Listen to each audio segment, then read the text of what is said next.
Hi, I'm Steve, the LongAsh Cowboy. In the last episode, if you'll recall, you saw me enjoying a Don Tomas 5.5 by 50 Allegro. Well, it's later the same day, and if you look in my left hand, you'll see the result. Now, how this started was I was in a local cigar establishment enjoying a La Fleur Dominicana Lennox.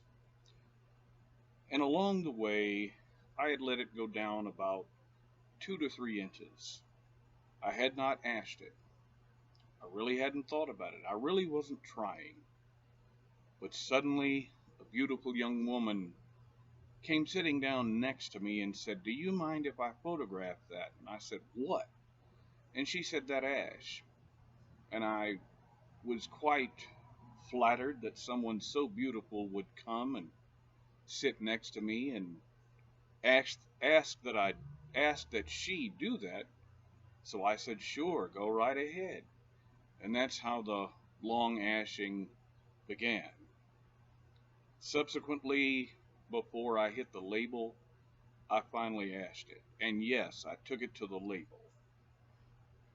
Later in my long ash journey, I found something called the La Fleur Dominicana Double Ajero Digger. It's a rather large cigar, and along this journey, you will later see me with one, just so you can see what I can do with them. In 29 attempts at hitting the digger label, I've done it 19 times. I've been in one long ash contest because I can't find them anywhere in Alabama or the Southeast, and I won that particular contest. So that is how the long ash portion of LongAsh Cowboy came to be. Later, you will learn how the cowboy part came along.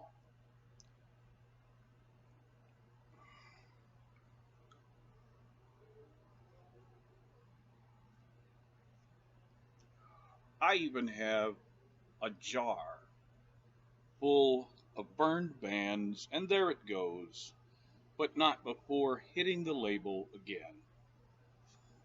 I even have a jar of labels of bands that I have burned along the way. Since I have the time, I might as well go ahead and tell you about the cowboy part. And while I didn't burn it a lot, if you look fairly closely, you can see that I did right there slightly char the label. So yes, I am the LongAsh Cowboy. In 2001, I became engaged to a Texan. And along that journey, God saw fit that the marriage not take place. But I adopted the Western look and just kept with it. Fast forward to 2006, I believe it was, and we had had Katrina. And I had acquired an F-250 pickup after Katrina had died down because FEMA was getting rid of all of their campers. I had my own US DOT and motor carrier certifications. I had insurance, and I lived in Selma, Alabama, the home of a FEMA staging area, and FEMA had saw fit to get rid of them all. So I went over to a man who had purchased 5,000 units to a staging area where this man was, where they were going to bring them all.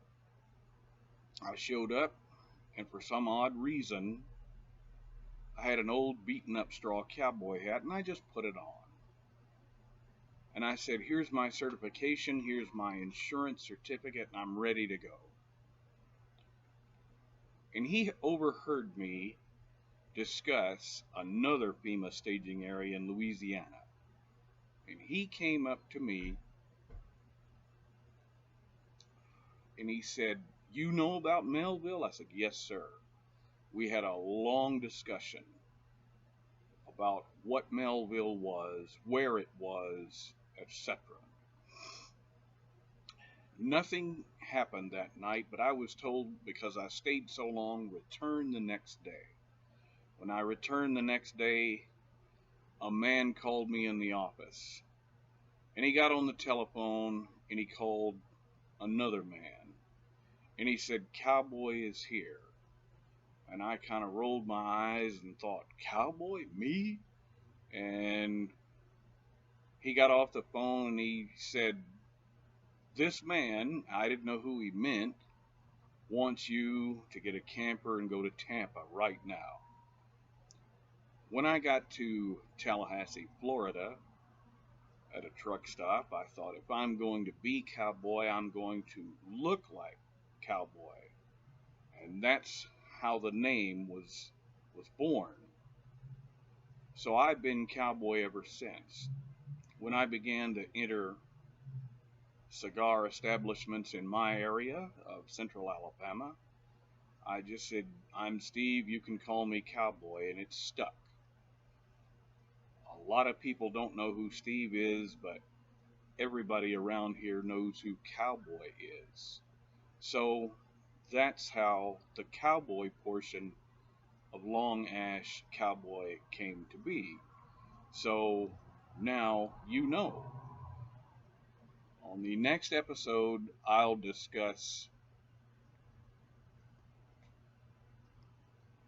marrying pipes with cigars.